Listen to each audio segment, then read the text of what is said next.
Greetings! Oh, see, that's that syncing issue I was talking about. For you live viewers, for the second time, greetings, unsettled souls, and welcome to The Correct Views. Syncing up cameras is not easy, asked Pastel. Sam I. B. DeGanchi reporting for the Media Speaks. There's nothing that syncs that you can always count on me. I moved the microphone up here because I wanted to keep it off camera and oh so professional. But I fidget too much. I keep bumping it so you can see the mic. Before I get into my main story, I want to talk about this jerk in Santa Barbara that did all the shooting. Because there was a rather substantial misunderstanding regarding the way that story went down. And for you regular viewers that follow the show, you'll be interested in this. For those of you that don't, skip ahead 30 seconds. My girlfriend had a toothache during our visit to Cedar Point, our first visit of the year to our amusement park that we love. On the way home, the now legendary Casper that was appearing in Becoming Paul Revere threw not one but two rods. It sounded like a Neil Peart solo. Got it towed home. My mom gets sepsis. It's a blood disease. She's going to be fine, thankfully. Then I find out that the show that I covered this little bastard on got 22,000 hits, and most people disliked it because they thought that we were mocking the tragedy. This has been the first time that I've been on air since it happened, and I need you to watch it again, and I need you to pretend that you're us. This thing is just breaking as we go live. Kyle and I had never even heard of the story before. D-Lake brings it to us, and we talked about it because that's what the Saturday edition is. You're not going to get news on anywhere else. We didn't think it was real because this little prick sounded like he was being overly dramatic. And I think he's human scum. I don't think the world's a worse place without him. But because we made fun of his video, people thought that we weren't taking the disaster seriously. And that's very easy to go ahead and rewind time and say, well, look what they were making fun of. I'm sorry. He was a swine. He was an awful person. He killed innocent people, and I'm not sorry that I made fun of him. If anyone found disrespect to the victims because we didn't think a story was real, there's something wrong with your thinking. The two are not related. I want to get into something else, too, since we've already started on such a popular foot with this story. The facts regarding this. If anyone says that I'm blaming the victim, I'm not even going to answer your reply. Do you understand me? I'm not even going to answer your reply, or your comment with a reply. I am not in favor of what he did in any way, shape, matter, or form. What I'm saying, rather, is he was a psychopathic person. He was an unstable person. It seems here that a number of women throughout his life, especially in his formative teenage years, were absolutely dreadful to this man, boy at that time. Do I have sympathy for him? No. Do I understand what he was feeling? Not really, but a little bit. Explain, I shall. I was incredibly hated when I was in school. I used to be chubby, and just kind of an awkward person. Thankfully, I got into skateboarding in the mid to late 80s and found more of that crowd. And then that whole culture came up big in the 90s, and even though it's not as big now, the whole vibe of it has always permeated America to some degree. So I kind of lucked out in that a lot of the things that people thought were terrible and stupid and nerdy and not worth spitting on if it was on fire became hugely popular and then died out enough now that it's not trendy, it's just real. I kind of lucked out. But you talk to 13-year-old Sam, and he wasn't handling it so well. Now, did I go out shooting people? No. But let's pretend that I had that psychotic problem. Let's pretend that maybe I wasn't able to take the things I was feeling into other directions, music, poetry, whatever. What would have happened then? I'm not blaming the victims here. I'm not blaming, because the victims didn't even have anything to do with it. And I'm not blaming this girl who he cites here, who the Daily Mail hides, although I don't know why. What I am going to say is it was the wrong combination of two bad things. Really, really crappy kids picking on someone that didn't fit in. And I'm not talking about normal childhood rejection. I'm talking about all-out callous meanness, of which there exists more of than you think. And a psychopathic personality meeting. That's not going to happen very often. But that is the correct views. That's what happened here. dailymail.co.uk. The Santa Barbara killer branded a model he went to school with as an evil bitch who sparked his hatred to all women, his rambling manifesto reveals. See, they can call it rambling and it's fine, but if we made fun of it, we somehow are the Antichrist. Elliot Rodger, who stabbed 3 people to death at his home, including his 2 roommates, before fatally shooting 3 more students, wrote a 141-page manifesto before his killing spree on Friday. The document, in which the 22-year-old Santa Barbara City College student likened himself to God, reveals how his hatred towards women began after he was teased and ridiculed by a pretty blonde girl. She was 13 and a year younger than he was when they met. He says, "I hated her so much and I will never forget her," he wrote. "I started to hate all girls because of this. I saw them as mean, cruel, heartless creatures who took pleasure in my suffering." Now let's pause.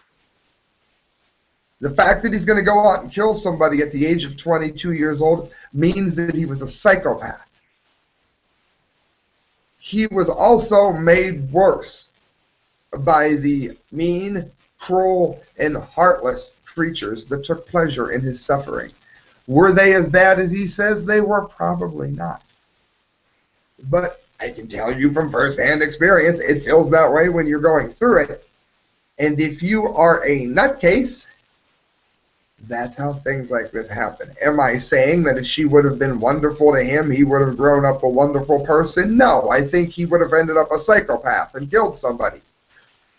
Possibly her. But I am saying, let's remember not to be crappy to somebody. If I get off stage and I'm all covered in sweat and makeup and some girl thinks that's hot, and I've got a girlfriend and I got to get this gear unloaded and she's talking my head off, and I'm going to be nice to that person, even though they picked the worst time to talk to me ever, because for whatever reason they liked me. If everybody handled things that way, then at the very least, maybe psychopaths would not be psychotic to such a quick degree as fast, and maybe we could spot them sooner. Maybe we can get them in some kind of mental health area, or a prison, if you will. Maybe we can spot it sooner if we don't do things to deliberately trigger them by being out of our way, nasty people. The way I was treated by girls at this time, he writes, especially by that evil bee, sparked an intense fear of girls. The funny part of this is that I had a secret crush on her. She was the first girl that I ever had a crush on, and I never admitted this to anyone. Pain this person was in. Again, am I glad he's dead? The world's a better place, it seems, without him. I'm not saying I stick up for him. I'm saying that there's a lot of evil that leads to big evil. There's a lot of little things that I do. I do. I create evil in the world on accident or because of whatever reason. Maybe I'm angry that day. We all do it. But when you do it to the wrong person, it makes an already unstable person Fukushima. To be teased and ridiculed by the first girl I had a crush on wounded me deeply. The world that I grew up thinking was bright and blissful was all over. I was living in a depraved world and I didn't want to accept it. And he goes on and on and on, talks about how he played video games to get away from it. And then he starts objectifying girls and sounding like a Kanye song. But basically, since everybody misconstrued what I said when the story was breaking, these are my thoughts on this. Now that I've actually gotten to see the story, these are my thoughts. And he was a piece of filth. And to the families that he destroyed, I'm very sorry. To some people that led to this, don't go hang yourselves. Just remember to teach everyone else. If this video gets to you, remember to treat everybody else a little bit differently than you treated him. That's all I'm saying. Am I saying you caused it? No. Kit Daniels, PrisonPlanet.com, knives kill 50% in Santa Barbara massacre. Oh, but Sam, we gotta ban the guns to prevent people like that from killing people. Nah. Doing a mass rampage in Santa Barbara, California, late Friday night, the son of Hollywood director reportedly killed 6 people, half of whom he stabbed to death in his apartment. That means even though he was on his driving rampage and running people over and ramming them through his windshield and all this stuff the nutcase did, he killed just as many people with the knife. Should you ban the knife? Do me a favor. Go to The Correct Views, youtube.com/thecorrectviews, and look up Bob Costas was right. I talk about banning knives in that video. It's like the most popular video that's on my channel. So go look at it. Anti-gun media pundits and politicians, however, have downplayed this glaring fact and instead focused on the gun used in the tragedy as yet another push to eradicate the Second Amendment. What's my point? Point is, I can get 9 kinds of hatred for simply being busy. You've heard about everything. My mom's been in the hospital forever. I still do this show. I don't have anybody other than Christelle helping me. Everything I do is by myself. I hadn't seen the story. So I can think that the moron that did the killing was fake, and I get 10 tons of hate. Meanwhile, the corporate media and certain politicians can, will, and do use this tragedy to take away our God-given rights to carry a gun, and yet I'm the evil one for not knowing the story was real. What the hell? Alright guys, under the oh my god, Sam was incredibly right, Daily Mail, dailycaller.com. Iran's supreme leader, quote, jihad will continue until America is no more. Now, I've got all the whiny Democrats. You don't want them to have the nuclear bomb, or you don't want them to have a power plant because you think they're full of hate. You're prejudiced against them because of their religion. Then I had all the people in the liberty movement. Well, America has nuclear arms. Why in the world can't Iran? Depleted uranium is an evil that we did to the Middle East. It's nuclear weaponry in a nutshell, for you that don't know.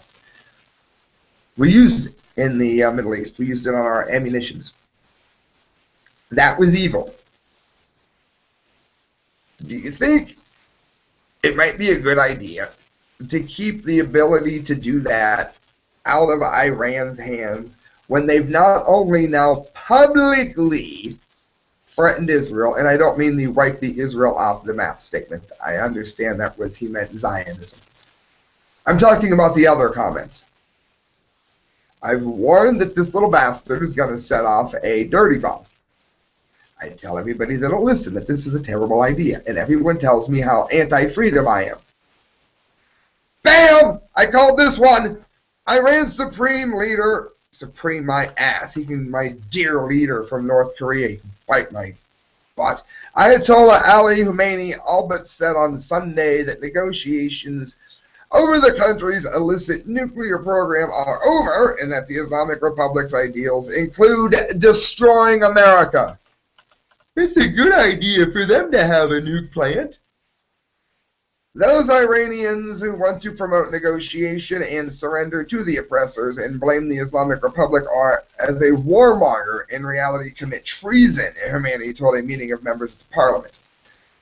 And that's according to Far's news agency. Well, just because your neighbor kicks his dog, doesn't mean that you should be able to kick your dog. These idiot Iranians are trying to build a nuclear power plant in an earthquake zone. We already know that the earthquake is what caused the tsunami that wiped out Fukushima, and it is the earthquake that caused the meltdown, at least in one of the reactors, not the tsunami. The tsunami did not cause the meltdown in all 4 reactors. That's established fact. They're going to create a meltdown there, and they're going to dirty bomb the fuel. What's a dirty bomb? You take a small bit of radioactive element you can get from the fissioning process when you make your power from the power plant. Take the fuel rods and grenade them, send them on a missile, whatever. You can't cook the radiation away, and you just pepper it all over Israel. That's the kind of evil we're looking at here. And now he said it out of his own mouth. So I can't wait to see my comment line here. Well, America does evil in the world. Well, yeah, we have some more evil. Everybody get evil. Evil, evil. Idiots. Khomeini emphasized that without a combative mindset, the regime cannot reach its higher Islamic role against the oppressor's front. What if it had said, George Bush or Obama emphasized that without a combative mindset, America cannot reach its higher role against oppressors? We'd be rather outraged, wouldn't we? Then let's not forget to still be outraged when we're talking about Iran. They are also evil. That is a correct view. Guys, I want to invite you to go to the correct view. I'll go there always. I want to invite you to go to the Arcadia Grill. They're located on Court Avenue in downtown Canton. When you do, you're going to be eating some of the best food you've ever had. You're going to be chowing on ravioli. You're going to be drinking delicious drinks. And you're going to be thinking, thank God Sam from the correct view sent me here. If you're anywhere in Ohio at all, it's worth the drive. Downtown Canton, Court Avenue, the Arcadia Grill. Look up the work of Mike McLaughlin, amazing fictional writer, and he's selling his stories and his poems. Contact him. Let him know that you want to read his work. Let him know I sent you there. And he'll hook you up. I'm telling you, are you getting engaged, getting married? Let him know you want a poem or something. You'll get some of the best work you've ever had. And while he's not a sponsor of the show, I want to give a shout out to a wonderful human being before I get to my last 3 stories. Dr. Brian Ash, DDS. He is not a sponsor of the show. My 2 sponsors that I have right now, I don't promote them just because they're a sponsor. I believe in them. This I'm doing just because it's awesome. Dr. Brian Ash took 3 wisdom teeth out, 3 teeth, out of Cristal on Memorial Day at 2 p.m. and didn't charge her any more than he would have on a regular visit. Dr. Brian Ash, DDS. That's a freebie, my friend. You are a wonderful person. Guys, the American dream, mass fish death. Millions have been found dead all over the world. Now, at first, I had thought this to be a Fukushima story. Now, looking into it, I'm beginning to think this might be a fracking story. Millions of fish are suddenly dying all over the planet. Let's not forget the biblical prediction, and there came a cry from the fish gate. In fact, there have been dozens of mass fish death events reported in the past month alone. So why is this happening? Why are fish dying in unprecedented numbers all over the world? When more than 6 tons of fish died in Marina del Rey over the weekend, it made headlines all over the U.S.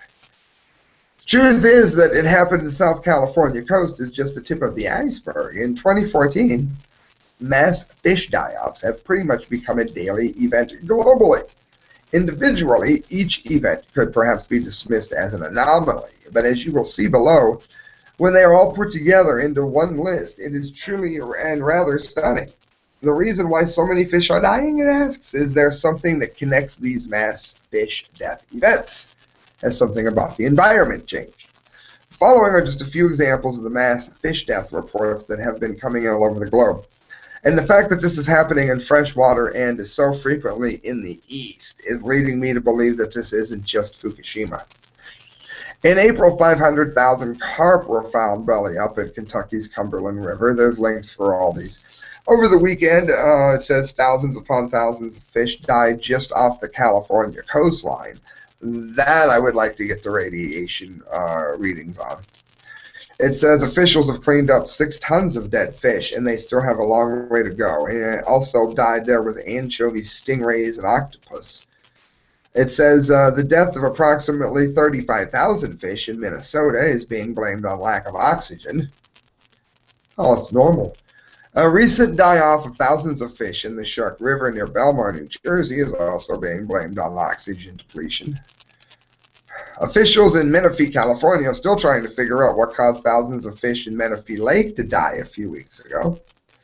In the Gulf of Mexico, dolphins and sea turtles are dying in record numbers. There's so many of these I can't even get to them. I've got to say there's at least 10 more. I'll read one of them. Randomly. Last one. Also, during last September, close to 10 tons of dead fish were found floating near the town of Camantini, Greece.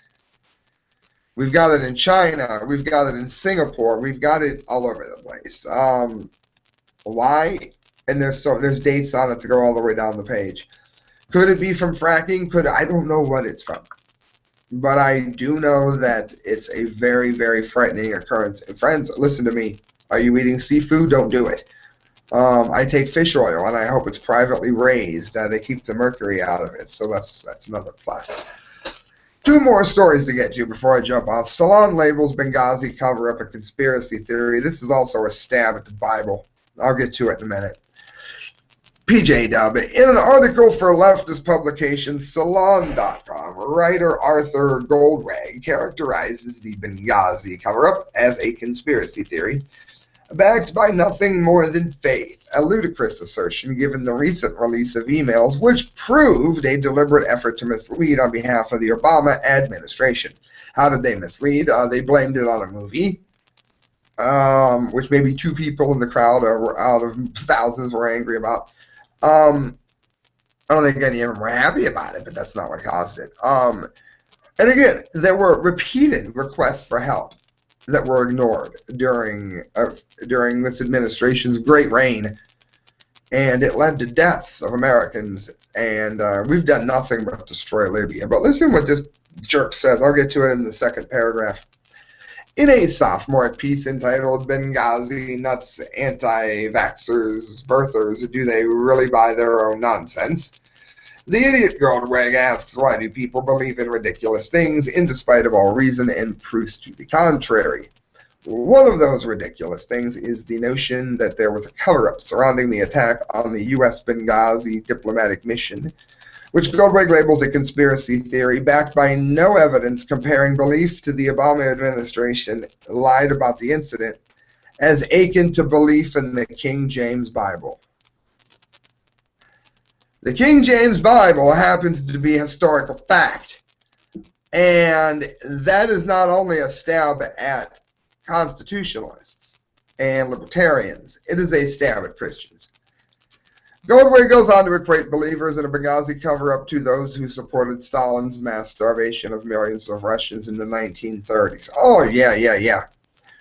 He doesn't mention, it says, at all, the emails released under the Freedom of Information Act earlier this month that reveals how Ben Rhodes, Obama's Deputy National Security Advisor, Strategic Communications, echoed then U.S. Ambassador to the United Nations, Susan Rice, to underscore that these protests are rooted in an internet video and not a border failure of policy. And they could say they told the truth because there were 2 people that were mad about it. The fact that the result on the consulate was a terror attack and not a protest gone awry was the result of a YouTube video that was known by U.S. intelligence officials within 24 hours of the incident. Yet the Obama administration continued to blame the YouTube attack video for a week. And like I said, let's not forget that they had requested help there prior and had been ignored. Last thing I want to get to, usnews.com, the dumdy of the day. I do want to mention real quick, though, that I'm going to be running a contest now through the, I'll do it all the way to the end of the next dunce cap. How's that? Probably a week or so. I sent a dunce cap to the Department of Education. I'm going to announce this at every show. I sent a dunce cap to the Department of Education for Common Core. Search the correct views, Common Core. Now, I've sent dunce caps to the Department of Energy for putting radioactivity into our silverware. I've sent it to police departments, and I've sent it to CPS workers that have led to the death of a child. I've even sent it to the FBI for calling the Insane Clown Posse a gang. The FBI! They took their dunce cap and their certificate of stupidity and went along their way. The Department of Education had the kahunas to mail my dunce cap back to me, return to sender. Now, I'm not going to harass them. Nope. I am going to ask everyone listening to this, you listening to this, you go to the Department of Education on Facebook and write, why did you send back the Correct Views dunce cap that you earned? Ask them that, and then show me proof that you did it. And I will donate $5 to your favorite charity. I have to cut this off at $50. I can't go over $50. So if I get a million of you, if I get 100 of you doing this, that's fine, but I cannot go over $50. This will run until the next dunce cap is up. I'm not sure how many days that'll be because, like I said, I'm going through a lot of stuff. But I will have it up for you shortly. So go. And again, no hateful charities, no harassing the Department of Education. One comment. And again, I'm not going to go over $50. I can't afford to do that. So don't harass them, don't threaten them, but ask them, Department of Education, why did you send back the Correct Views dunce cap? Because let's face it, we do this. The whole reason this show's here is to expose stupidity. So join me, help me. Let me know what your favorite charity is. You're not allowed to pick Nazis or somebody hateful because you're trying to be silly. Use your head. But yes, up to $50. And you can't leave many comments and get many donations. One comment. Today's dunce of the day is Kentucky takes DEA to court over illegal hemp seed seizure. The DEA stealing ideas from the Tea Party, who want to take the water away from the cooling system that runs the NSA spying electronics. Kentucky officials say the DEA is breaking the law in an attempt to illegally ruin the state's industrial hemp pilot program. The Bluegrass State legalized industrial hemp in 2013, and the federal farm bill signed by President Barack Obama in January allows states to grow it for research. Industrial hemp superficially resembles marijuana, but has much lower concentrations of psychoactive THC. It has been used for centuries for making rope, including under the Washington administration, clothes, and other items, but growing it was illegal for decades in the U.S. Earlier this month, the DEA seized 250 pounds of hemp seeds en route to the University of Kentucky from Italy.